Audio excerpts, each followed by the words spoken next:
Hi, everyone. Welcome to our People Plus Places, the way ahead for Wayfarers Chapel. I'm Adrian Scott Fine. I'm the president and CEO for the Los Angeles Conservancy. Thank you all for joining us today. The Conservancy's People Plus Places series is really all about people-focused heritage conservation efforts and us sharing their stories. Increasingly, we are working to offer these programs on a monthly basis, so feel free to reach out to us, anybody at the Conservancy, if you have an idea or you would like to take part in a future People Plus Places. Our next one will be on October 10th, where we'll be revisiting LA's Bunker Hill neighborhood and the people that once lived there, and an effort called Bunker Hill Refrain that's adding to and correcting the record about who they were, what happened to them in the community there, and also how this relates to conversations we're having today about housing, redevelopment, and change in terms of neighborhoods. So I encourage you all to please join that People Plus Places as well. While these are all open to everyone to join, we also encourage you to join our 4,500 plus members for even more access to the Conservancy's programs and our events and our soon to be launched new membership publication. So today we are talking about the iconic 1951 Wayfarers Chapel in Rancho Palos Verdes, which nearly 500 folks registered to hear the story of how it came to be, the natural forces that threatened its existence, and what we're hopeful will be its second act when it's re-erected on a new site in the future. And while we're talking about Wayfarers Chapel today and its future due to the land movement, we also want to be sensitive to this issue as it's an ongoing, evolving issue and a very real issue impacting many people in the Palos Verdes and Rolling Hills and on, causing serious damage to many homes and disrupting their daily lives and their ability to continue living there. So we want to be sensitive to what this issue means to so many different people and that it is, again, still occurring. So for the next hour, we'll have a conversation. This will be an opportunity for you to ask questions. So please feel free to add them to the Q&A box below in the Zoom screen. And before we start, and before I introduce our speakers, I'd like to start by sharing a short film that was produced by CGA Creative Collaborations, talking a little bit about what's happened with Wayfarers Chapel and also the future. Again, it's about a 1.5-minute film. So let me go ahead and share that with the group, and then we will begin right after that.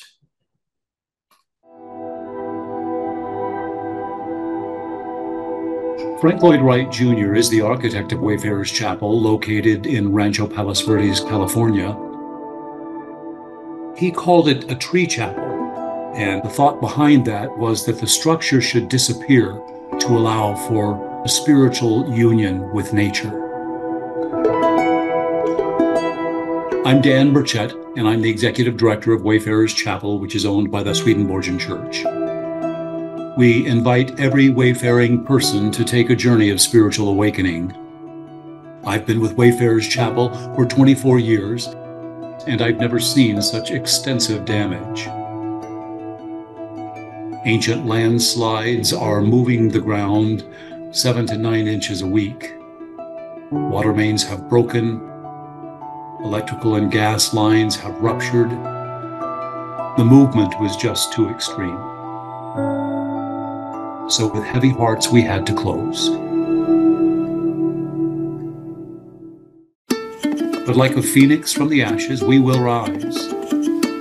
We are fully committed to rebuilding Wayfarers Chapel on more stable ground, and we realize it's going to take enormous effort and a few miracles along the way.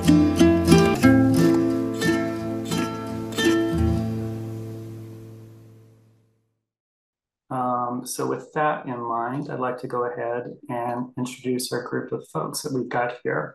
So starting, we have Reverend Dan Burchett, Executive Director of Wayfarers Chapel. Please join us. Katie Horak, Principal Architectural Resources Group. Liz MacLean, Principal Architectural Resources Group. And Megan Turner, Principal at S.L. Leonard and Associates. Again, I'm Adrian Scott Fine. I'll be serving as a moderator for today. And to get us started, Katie and Liz are going to share a little bit about the history behind Wayfarers Chapel and also a little bit of the story and to kind of root us in where we are today. So I'm going to turn it over to Katie and Liz. Thank you so much, Adrian, and thank you so much to everybody who's joined us today. It's great to see so many people in the Zoom room. And this is going to be pretty brief. The goal of People Plus Places is a conversation, but we wanted to give you some images to have in your head as we have our conversation, because the images are truly very compelling. And so many of you know the story of Wayfarers Chapel and you have personal connections with it. So we'll make this pretty brief, but did want to give you this background. So Wayfarers Chapel was envisioned by the Swedenborgian Church as a place on a bluff in the Palisades Peninsula as early as the 1920s. And they envisioned a place of spiritual reflection and harmony between God and nature. It would take them almost 20 years for the plan to come to fruition. Architect Lloyd Wright designed the complex in the 1940s. The chapel was completed in 1951, and within a few years, the bell tower, colonnade, and the annex building were completed.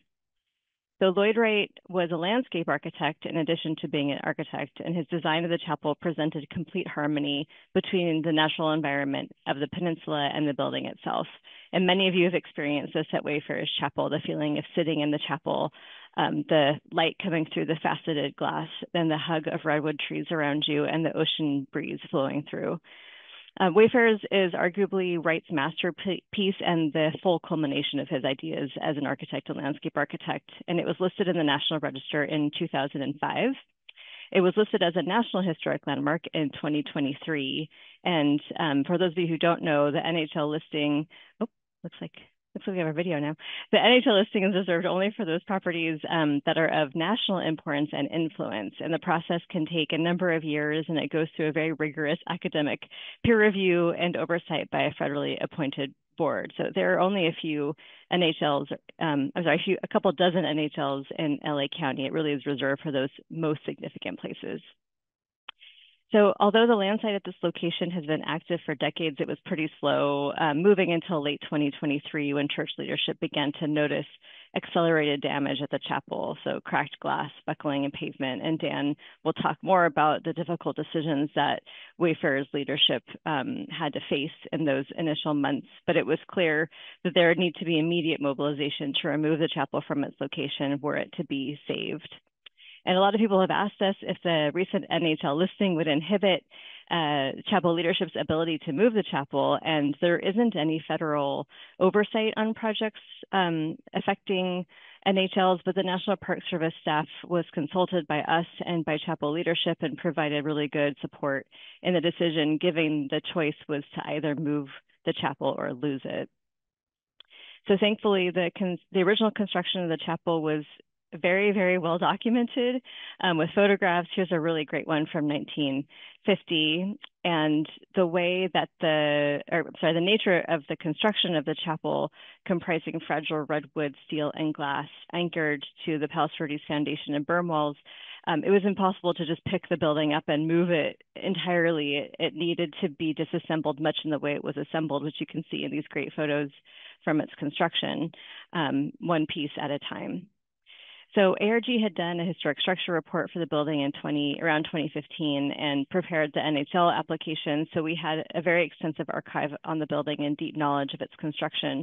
So when the Wayfarers leadership decided to move forward with disassembly and relocation, we could hit the ground running right away, knowing that the ground was continuing to move at 6 to 9 inches per week. So Liz is going to take over now. She oversaw the disassembly methodology and process. So Liz, I'll hand it to you. Thanks, Katie. In addition to the original drawings, ARG also had access to a 3D model provided by Wayfarers. This was really helpful. It served as a background for our drawings, and together with our knowledge of the site, we were able to really quickly produce the disassembly set. Our first step was to identify priority elements to be salvaged versus where we had more flexibility, and the entire team was part of those discussions. Everyone represented here, the Wayfarers board, SL Leonard and ARG, as well as the 2 contractors on the team, KC Restoration, the specialty contractor, and TGE, the demolition contractor. These disassembly drawings alongside with the original drawings also provided a place for KC Restoration to document variations in the as-built conditions and track discoveries in real time as the building was disassembled. The glulam bents, which are the redwood structural elements, were really top of our priority list. And what became very clear early in the process was that the glass had to be removed first so that the contractors could safely enter the chapel. Much of the original glass had been replaced over the years, and numerous panes of glass were continuing to break as the land shifted. Samples of the glass and interior stucco were salvaged, and they will be used as reference during the future reassembly project. Next came what we call the loose articles. These included operable window sashes and doors, which were carefully unscrewed wherever possible, labeled with their location information and stored.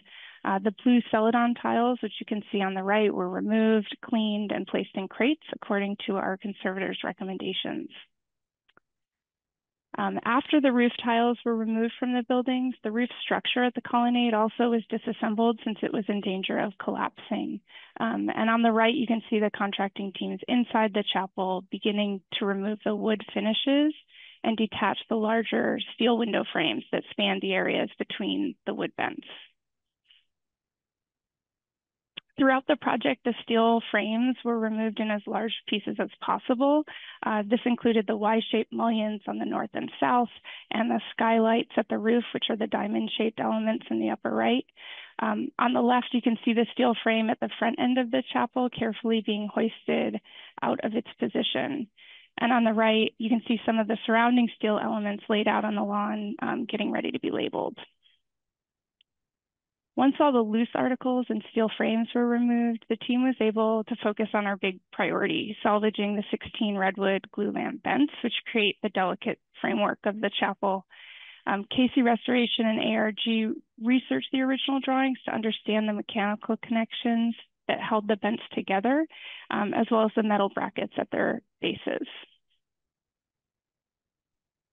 Together, the bents create a very stable framework, but you can probably imagine the first and last couple of bents to come out were the trickiest.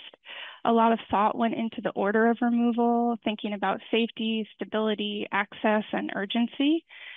We could see signs of stress in some of the bents where they were beginning to delaminate as the earth pulled their bases away from their tops. So you can see an example of this on the upper left. Bent. The team reviewed the condition with our structural engineer, T.Y. Lin, with the goal of anticipating how the bents might react or kick back once their tops were unbolted. So this image was taken after the first bent at the southeast was removed and just before the second. Casey Restoration even made a model of the bents, which you can see in the upper left, to understand how they'd act in real life, how they wanted to sit during storage, and to understand what they called the pick point for each bent, which is where it would be lifted. The carefully orchestrated removal of the bents incorporated knowledge about boat building and rigging techniques from their experience with sailing. It was a creative game of tension as the bents were removed and carefully delivered to their custom cradles one by one. After the chapel's structural elements were safely disassembled, we were able to focus on the bell tower. So by comparing laser scans provided by Wayfarers that were from November 2023 and April of 2024, we could see that the tower had shifted by about 4 inches away from the chapel. So given this movement in such a short period of time and the uncertainty of how much it would continue to accelerate, the decision was made to salvage as much as we could while it was still safe. So we were able to salvage the cross and the roof tiles, and then the team used the telehandler shown here to lower the bells to the ground. At that point, it wasn't safe to install scaffolding around the tower, but the stone reachable from the ground will still be salvaged.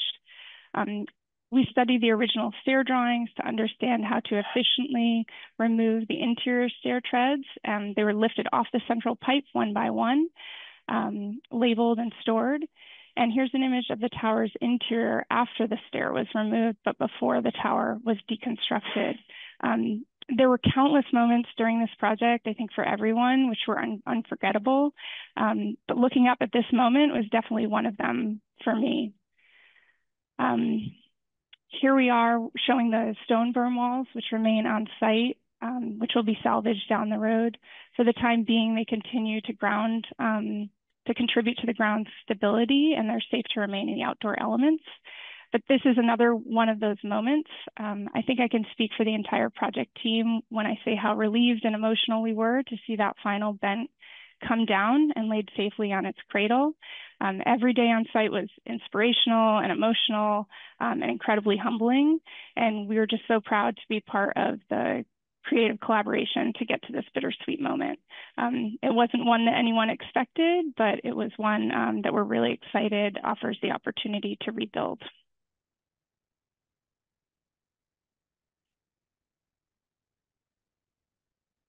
Great. Thank you, Katie. Thank you, Liz.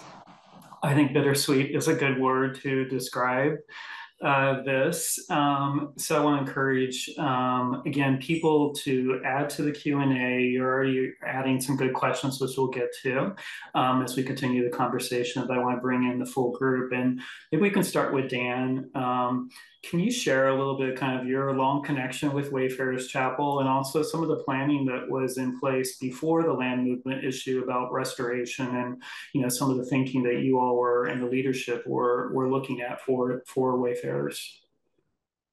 Certainly.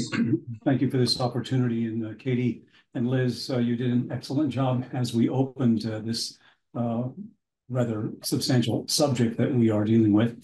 So I started with Wayfarers Chapel actually 24 years this month.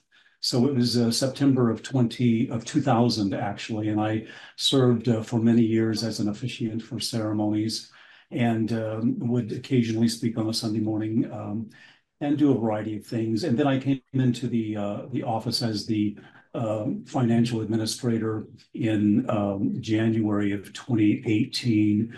So we had been on a plan to go through our entire systems of operation, and we were doing our best to preserve funds and raise funds for the inevitability of a full restoration of the chapel.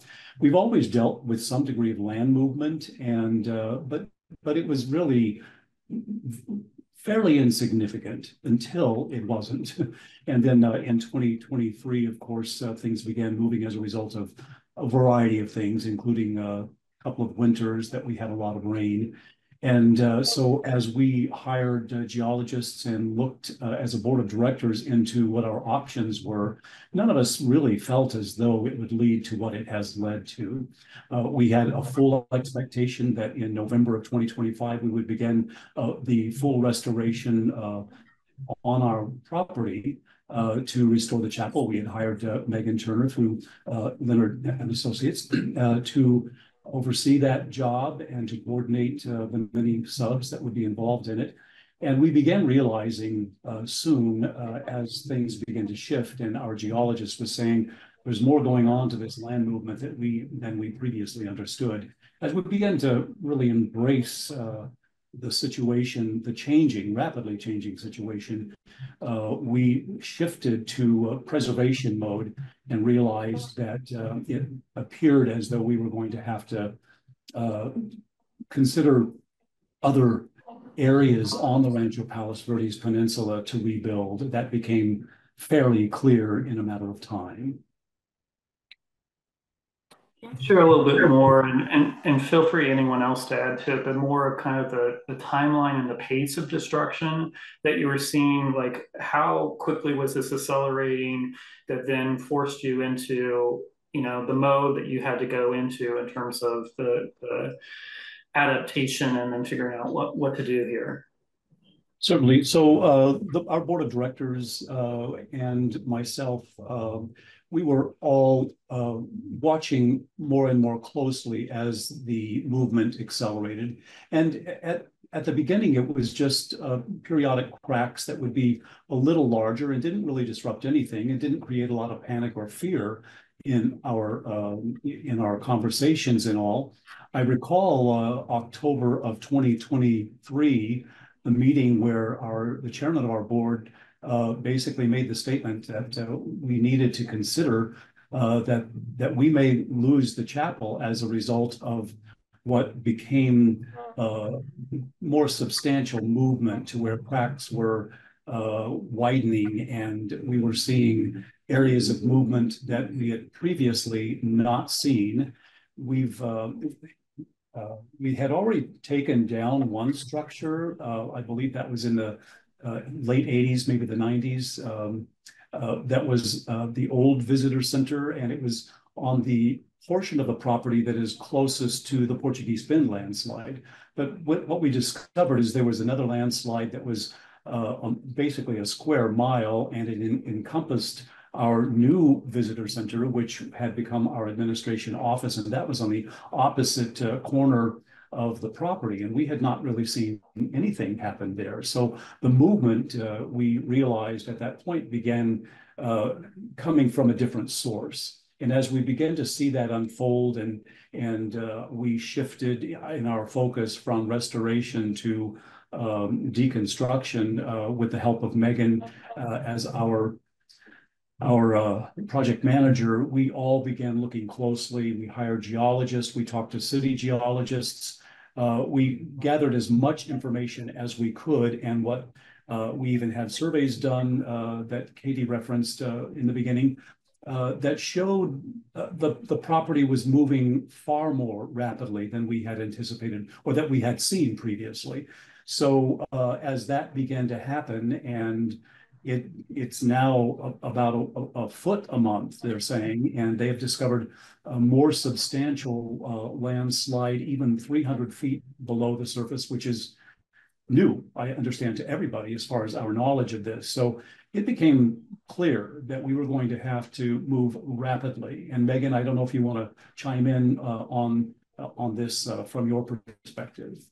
Yeah, so, when I first joined the team in the spring of 23, I have a bunch of photographic evidence, and there were two particular areas that we were tracking, and there was a crack right next to the altar, and then at the annex building, which is where the electrical panel was. And we knew that that was the Portuguese Bend active landslide that had been moving continuously, but we were unaware of the new landslide complex that Dan just spoke to. And so that was probably a hairline crack in the June of 23 photos that we have. And in September of 23, Dan called me up and said, hey, can you come look at something? And we noticed a hairline crack in his office, and the door to his office was starting to bind. So then we started investigating the rest of the property, and that hairline crack from June had grown, maybe to 1/2 of an inch. And then by February, that crack was 3 inches wide, and you could see the chapel floor and berm walls are heated by radiant heat, and so there's plumbing lines that carry this hot water through to heat the chapel for cold months. And you could start seeing the copper pipes exposed. And by that point, we were kind of in a situation where there was multiple pieces of glass that had been breaking, and we had put security film in. But by the beginning of January, we had replaced some stairs to improve safety of access for our patrons, and put security film on the glass, because it wasn't anything that was catastrophic at that point.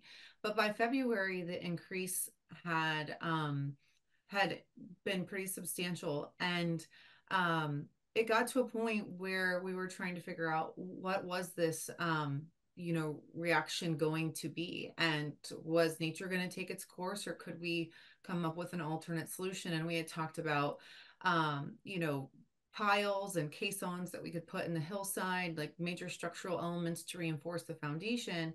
And I happened to go for a weekend away and was visiting this church, this place, and they had this church that they'd recently purchased and relocated to a new location. And I was reading this placard out front, and I took a picture of it and texted it to the chairman of the board, and I said, let's move it. And he kind of laughed at me. And so I called him when I got back, and I said, I mean it, let's move it. And he kind of went, wait, what? So at that point, I planted the seed, and then a week later I called and I said, are we moving it yet? I just kind of kept nudging him. And within by the 1st of April, that was the 1st of March, by the 1st of April, the board had come to the realization that if we didn't move it, we were going to lose it. And so we had started talking with Tim Greenleaf Engineering, who had recently taken down the big hangars from the massive fire in Tustin, and ARG about how we could take down a historic structure on an active landslide. Because not just anybody is going to agree to work in those conditions. And so it was a pretty abrupt period from the May. We closed, I believe, right on Valentine's Day in February, and ARG was on board, and we had our first meeting with them on site 2 months later in the middle of April. And we started deconstruction with TGE and KC Restoration on the 14th of May. So it was essentially 3 months to the day of the closure that we started the deconstruction, because the board and the support of the community was just really there to try and save this, historic landmark and icon of the Palos Verdes Peninsula. But maybe to Liz, you were going through a lot of the steps that took place in terms of the disassembly process, which made it seem very ordered and logical in terms of how it all came together. But how exactly because you're in a moment of somewhat of a crisis because you don't have a lot of time in which to execute. So how did that actually come together in terms of the planning and thinking ahead, the actual execution, and also like how the thinking about the storage? And I'll shoot that to anybody, but certainly Liz, if you want to start us in that conversation, because I think it looks a lot easier than I'm guessing it actually was. Well, it was very quick, I will say that. I mean, time was really of the essence, unlike any other project we've worked on. We were really running against the clock. I think our first meeting with Megan, we had talked about, well, how long do we have? And we imagined this will take a couple months. And they said, no, we have 4 weeks, that. That's how it started. We were just playing catch up all the time, and every time we'd go to the site, things would be a little bit different, especially at the parking lot. We could visibly see the ground changing every time we visited. But luckily, like Katie mentioned, we just had so much institutional knowledge already in ARG's tool belt that we could pull from, that we were really able to pick right up with all that institutional knowledge and use even the photographs that Katie shared, those construction photographs, kind of looking at them one by one. How is the building put together? And then kind of reversing that and thinking about taking it apart in the reverse order. Luckily, the building is almost a kit of parts, aside from the berm walls, which are laid in the ground. We were able to kind of take elements piece by piece and store them. And then go ahead, Megan. Yeah. And using ARG's institutional knowledge and that quickness, I think that knowing how quickly we had to do this, because myself and the board had been witnessing the increase in speed, we chose to go sort of an owner-builder route, because we realized that having a general contractor was going to add time and levels of approvals and things like that we just weren't going to be able to have. So having been a general contractor myself, we decided to hire the 2 most qualified teams we could get to bring this down to the standard of ARG's breakdown of how exactly this was going to, they gave us the most incredible step-by-step process. And so these 2 contractors who are so incredibly talented at what they do, but are typically never on a job site at the same time, because one is demoing the structure and grading it for the other one to then come in and do all these finishes,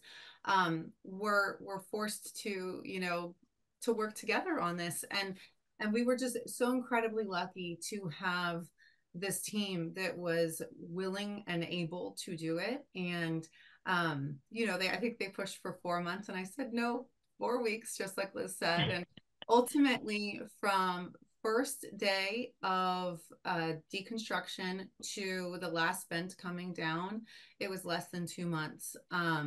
And in that time frame, we were able to actually salvage more components than we had anticipated. And that's what actually increased the schedule, is we were able to salvage the skylights using the knowledge that KC Restoration had found is in the way that they had come together, so that we could then reuse those for the reconstruction efforts as well. And so we were able to push the envelope of time a little bit further, knowing that it would add to the value of the reconstruction down the road.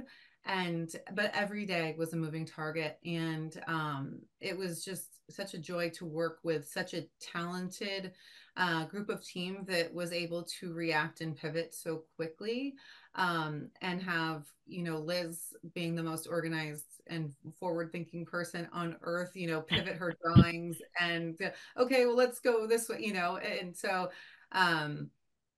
but everyone was very receptive, with hesitation to the schedule that I had put in place. I will say that.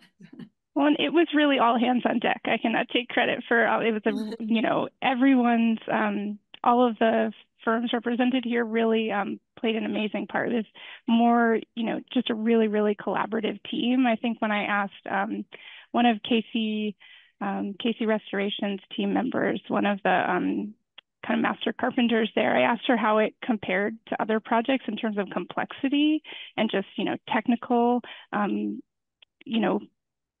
kind of challenges to take this building apart. And it was really interesting. She said it might not have been the most complicated, but it was certainly the one which required the most creative use of construction equipment and tools, because they only had access to, small machinery, lifts and telehandlers on site. They couldn't use an 80-foot crane like they might have if we were on stable ground, and scaffolding. So I thought that was really interesting, just to hear how even, from the contractor side, just how collaborative this process had to be. I've heard it described as a carefully orchestrated dance between the conservation folks and the demolition folks that typically, I think, Megan, as you're saying, that don't usually work together. They have very different approaches to dealing with buildings and the ends of what they're trying to achieve. So, I mean, in reality, how was it, or how difficult was it to get these two different entities to collaborate in a way that, again, their approach is very, very different. So I'm just curious about that more. We had a few high energy meetings, but ultimately, I think once we really explained the brains and the brawn approach, if you will, it really was, we need to utilize the heavy machinery and the comfort level of Tim and his team to, lift and, come in and break out this glass without damaging anything else. And they are so incredibly comfortable in doing that while still not damaging any of the steel glazing that was holding that glass in place, which the rest of the team was like, how can you do that without damaging it? And it really took a lot of mediating on those first few meetings, because any wrong move would have just really hindered this whole attempt at salvaging. And so, we had a few, like I said, high energy meetings, but ultimately everyone realized I think by the third day of construction, like how skilled they all were and how well they could actually work together once they were on site. And I think just like having our regular meetings and our regular calls and really pivoting with every new sequence. So like Liz was saying, the master carpenters, everything was concealed. So we had concealed fasteners. So we were sitting there going, okay, I see a plug, 29 feet off the ground. Is that plug, meaning a plug in the wood vents? There were some parts of the original drawings that we weren't sure if that was the steel fastener for how it was connected, or if that was part of the original sprinkler system that Lloyd Wright had designed to clean the glass. But Garrett and Keziah from KC, they were like, well, we'll let you know tomorrow. And they did. And it was just, I always joked, it It was a carefully orchestrated dance, and everyone kind of got in flow with one another. And I think that, you know, that day that the first bent came out was, I mean, it was truly such an emotional day. Katie was stuck in traffic, and you know, because they were redoing the Palos Verdes Drive South, and we were like, we won't let it happen until you're here. And because none of us, we had all put so much heart and soul and energy into this process that, like, we were like, you guys have to hold. But ultimately, seeing the amount of tools and effort and, you know, materials that really went into unscrewing. Literally, they unscrewed 73-year-old steel bolts that had been in oceanside elements in order to deconstruct those bents. It was definitely a day I will never forget in my career. I think the heart and soul is it's fitting because both in its disassembly, but also I think in so many people's connection to Wayfarers Chapel. You know, it was a special place. Like, when, for those that had the opportunity to see it, it just was a, you know, a special, one of a kind experience. And we're already getting some questions of people sharing that they got married there. And I think people have so many different connections to that place. And it's nice to hear that that was also part of the process in terms of its disassembly, that it wasn't just a process, but it was very much a moving kind of experience in terms of making sure that it was done with care and thought in terms of that. Just curious, if you had mentioned before about, you know, do you just let nature take its course? Had you all not intervened, what would be Wayfarers Chapel today? What would we be looking at? Well, I would say that at least that's that bent that Liz showed that had the stress on it, that piece that's supporting it is in the area that has moved the most. That probably would have snapped by now, and it would have become and Liz and Katie, I don't know if you, like, what your thoughts are, but I think it would have, that would have undermined the integrity of the structure, and the roof tiles and the skylights would have started to collapse, and it would have to have been demolished in order to be safe for the property. So at this point, the way that the site is today, it would have been lost.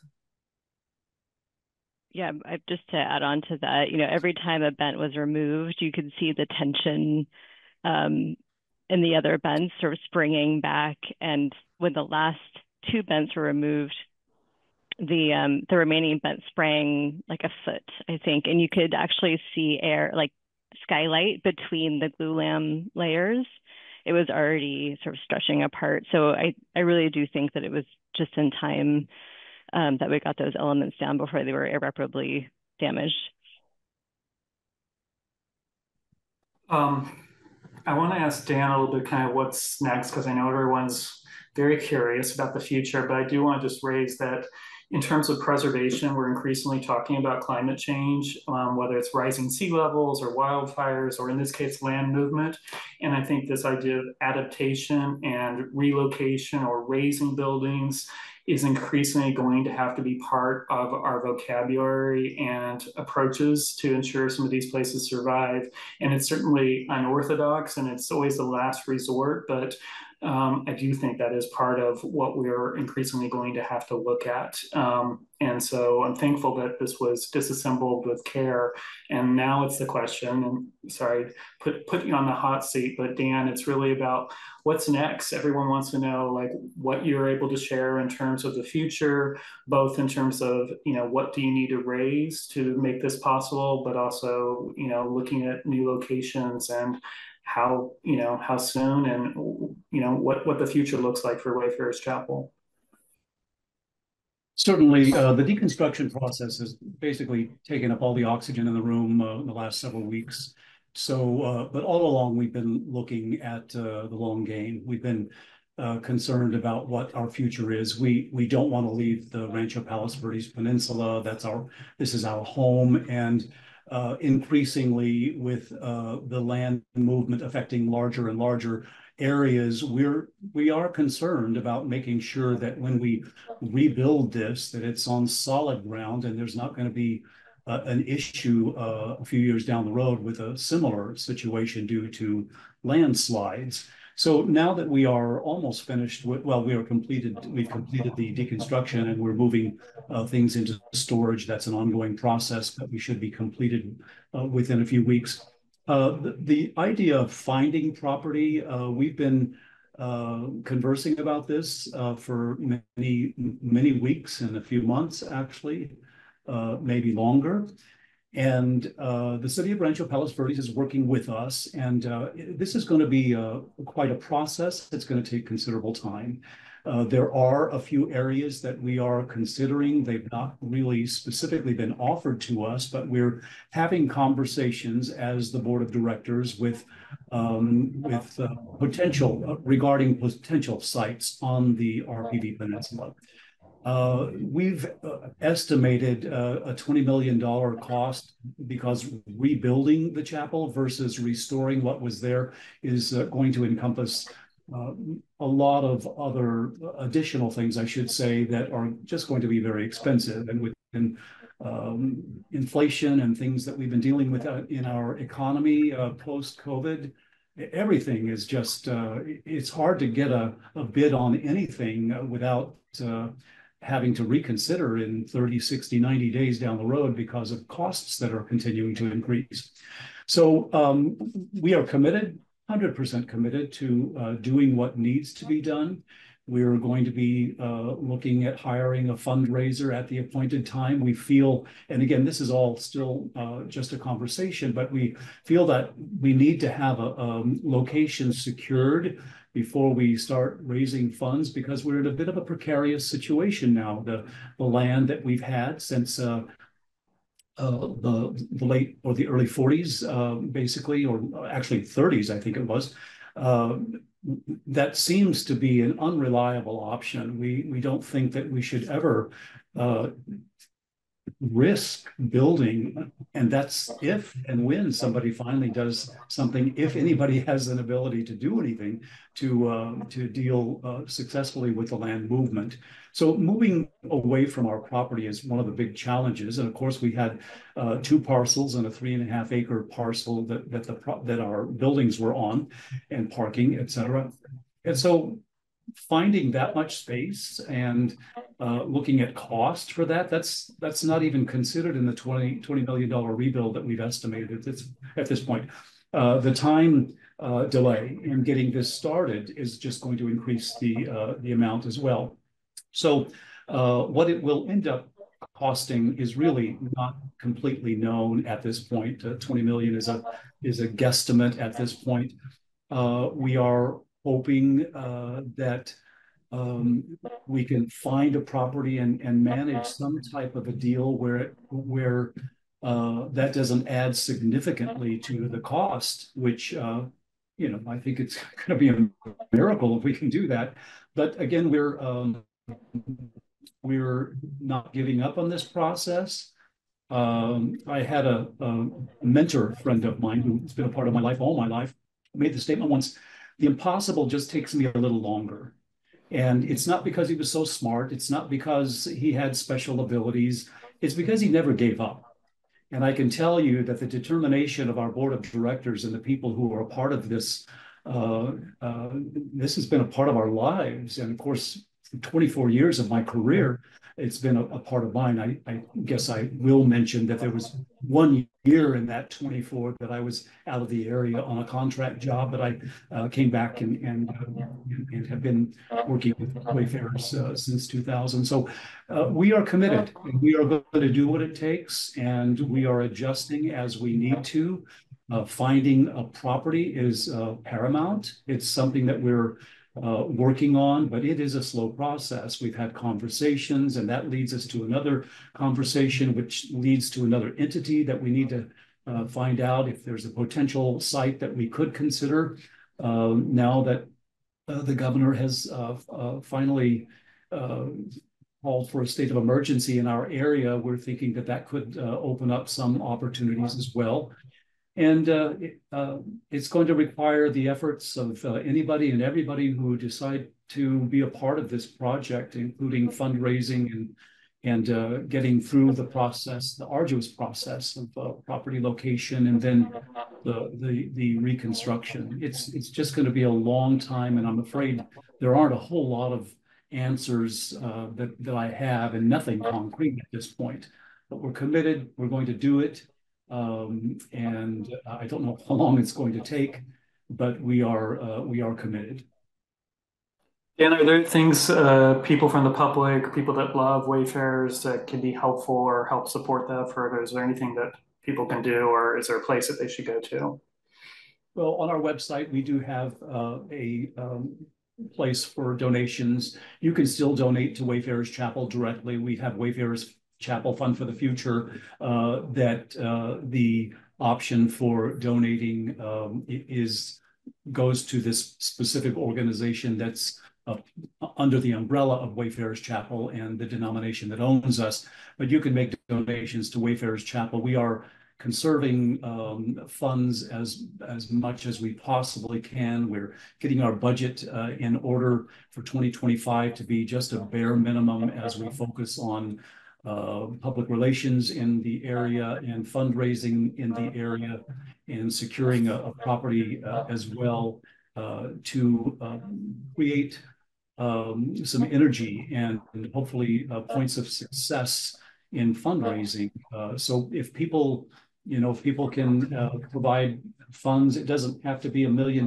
We'd certainly love that if that's possible. I think we're going to have a few large donors, but there's no donation too small to contribute to the whole of this process. And so we just appreciate feeling the heartbeat of so many people that have been affected by Wayfarers Chapel in such a positive way before this has happened to us. And I've had many calls and many emails, just a plethora of people reaching out saying, what can we do to help? And until we have a course forward that is a little more defined in the way of property, that may only be donations at this time. I think that there will be opportunities for people to volunteer even and be involved in other ways as we get a little closer to nailing down some of the things that we have not been able to nail down thus far. Great, thanks. Before we jump into some of the questions, and we have a lot from the folks, you're very prolific in your questions, which is great. Appreciate that. I don't know if anybody's been able to or wants to try to share the short little film, or Katie, or I don't know if anyone was able to. Do you want to try it, Katie, if you can share it? I think Liz might have it. Do you have it up, Liz? Yeah, I can. Let's try that. I was looking for it on my computer, but I'm not even sure which video you're going to show. So I didn't want to give you the wrong video. Let's see if it works. Can you hear the volume? Nope. No. So I can share it, but you can't hear it. But I think someone did put it in the link below. Yeah, it's too bad. It's on their own. It's beautiful. It's a beautiful video. Yeah, it really evokes the spirit of the place and feeling. Christopher Alexander did a great job putting it together, so encourage you to check that out. Sorry, we can't share sound. We have a little glitch in our system right now. So with that, let's jump into one of the questions.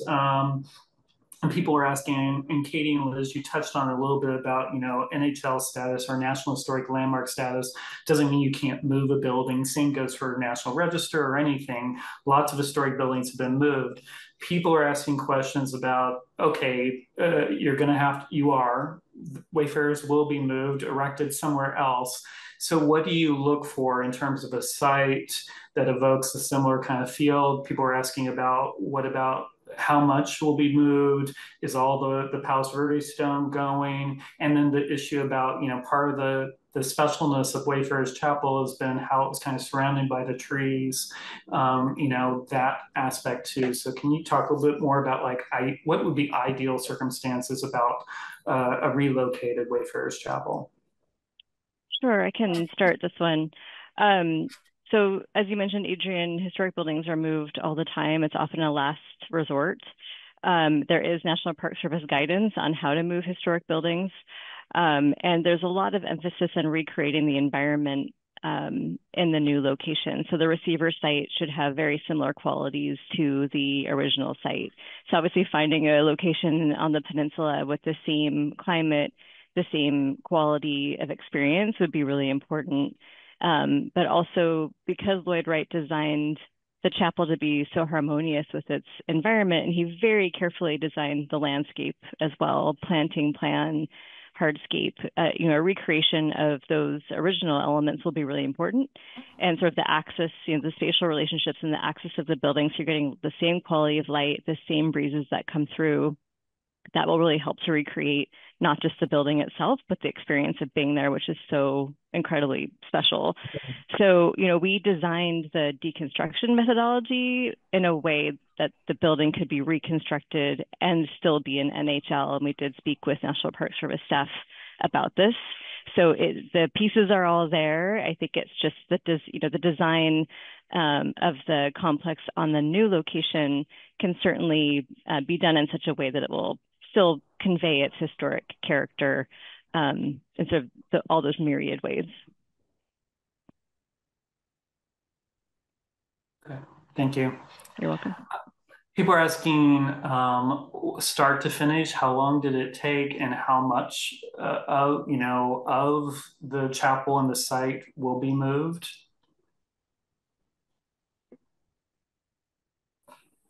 So start to finish of the main point of deconstruction from the bents and salvaging all of the roof tiles and the pavers and everything was 2 months. And then our hope was inclusive of the bells and the cross. And our hope was to be able to maintain the bell tower. And we started realizing that there was a little bit more movement once we got another scan done. And so it was decided about a month later to come back and do the deconstruction of the bell tower, which took a couple days. So the deconstruction itself was May 14th to July 10th. And then the bell tower was, like I said, about 3 or 4 days.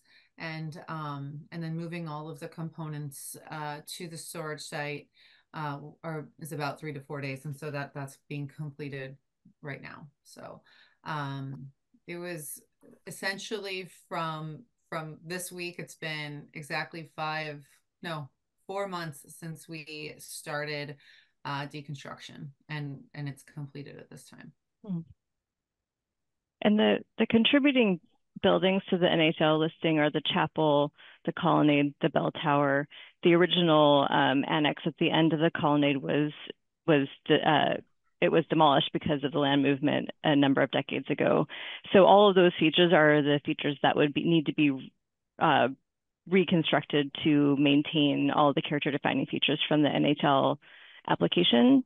And so there, something that we haven't talked about too much is just the value of the laser scan that we have, which the detail of the point cloud is it's so detailed that we can tell exactly the placement of stone in the bell tower and in the colonnade. And we're salvaging as much of that material as is safe and feasible.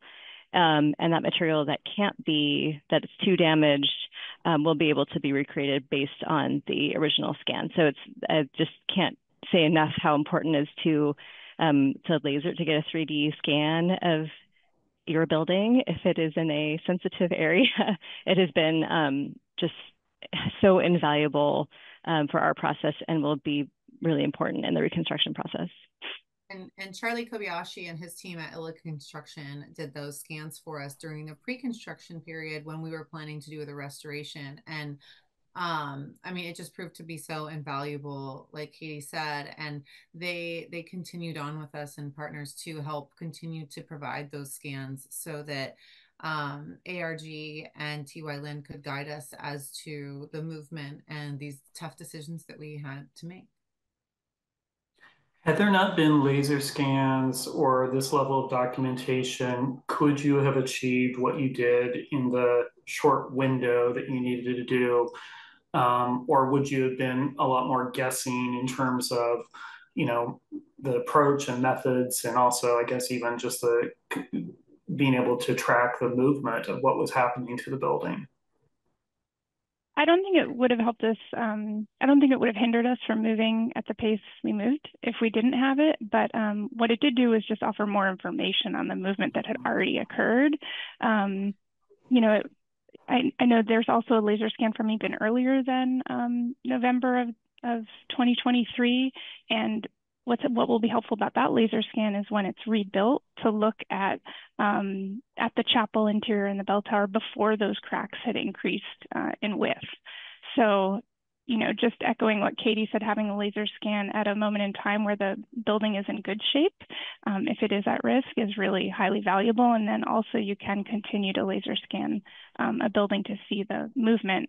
So I don't think it would have changed the timeline it took us to create these drawings, but what it will do is help us in the future when we're ready to rebuild and give us that confidence that we have really pretty specific details about the location of certain elements. And those scans have also provided some valuable information to the city of RPV's geologists and our ongoing, you know, communications with them, because we had specific points that they were able to tie into with their own scans. That so it really does what's going on in this greater you know, problem that we have with this slide has really been, you know, all hands on deck with this team and the contractors we use, but also working with the city and helping them navigate it as our neighboring properties are in danger, and them being able to utilize all of this shared information to make you know, make decisions for the safety of the community, and you know, tracking the road below us and things of that nature. And luckily, laser scans are really relatively inexpensive, which is also good. We often use them on, we use them on a lot of our projects, actually, as opposed to going out with a tape measure or even a, you know, a disto scanner to measure buildings. It's really a great tool and becoming more and more commonplace. So it's not a big lift. Yeah. We have at least two people that have asked or comments or questions that got married at Wayfarers Chapel, which I'm sure there are many, many people, one in 1978 and one in 2010. So I can only imagine all the people that have connections to that place and that site. And that's maybe one of our last questions before we'll end here, is people are asking, well, what about the site? Even after Wayfarers is moved, what happens to the site? And, you know, some will still feel connected to that place. And I don't know, Dan, you can share more about, or even what that might mean. I know it's part of your larger thinking about what you're going to be doing. Yes, so there has been general conversations, and again, nothing specific. And this has not been front burner issues. We understand the importance of the property and the fact that with this structure, and it has been such an important and iconic location for people that do inner spiritual work, and you can't necessarily carry that over to another property. And so there is some aspect of this that in my own personal life, it's helped me deal with just the impermanence. You know, none of us has guarantees that that life is going to be smooth sailing for the rest of our lives, and that there won't be hiccups in our plans and all. And so as I look at the chapel's history, she's a 73-year-old lady that we've had to bury, in a sense. We've had to lay her to rest, and we'll rebuild her. And I feel like the glory of the future chapel is not going to be diminished because it's not on that property. I see the significance and the importance of being on that property. But if you're on that property today, it looks nothing like it did previously. I mean, looks like a bomb went off. It's horrifying when you really look at the damage that has happened to the property. And so the future of that property is so completely unknown. It could be in the ocean in another few months. They're saying that the movement is still happening at an accelerated rate. They just discovered this deeper, 300 feet deeper. That's the football field in depth. And so is that a football field?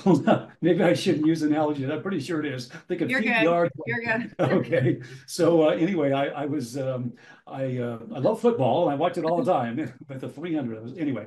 So there's just little known about what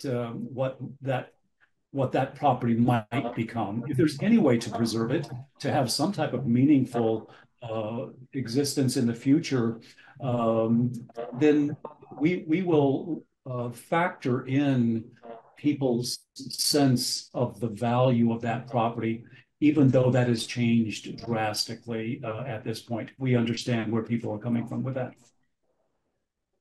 Well, I think that's a good place to end. But let me first say thank you to this team and everybody else that was involved, because I think everybody owes a great debt of thanks and gratitude to you all for the work that went into saving, essentially, even though it's not saving in our traditional sense. It's saving for the next day of re-erecting Wayfarers Chapel, but knowing that you needed to intervene and you need to do it quickly. We appreciate all the hard work that went into this, and also the commitment and the leadership of the congregation to seeing it through and making sure that Wayfarers Chapel comes back. I mean, the last thing that anybody would want to see that it just stays in storage, and that's so more people can experience it. And so we really appreciate all the hard work that went into that. And again, we're rooting you and cheering you on, because I know there's a lot more hard work ahead for you. Lots of people are asking about the film. They want to see this film. We will make sure it's in our website, in the YouTube link, everything that we're going to be producing.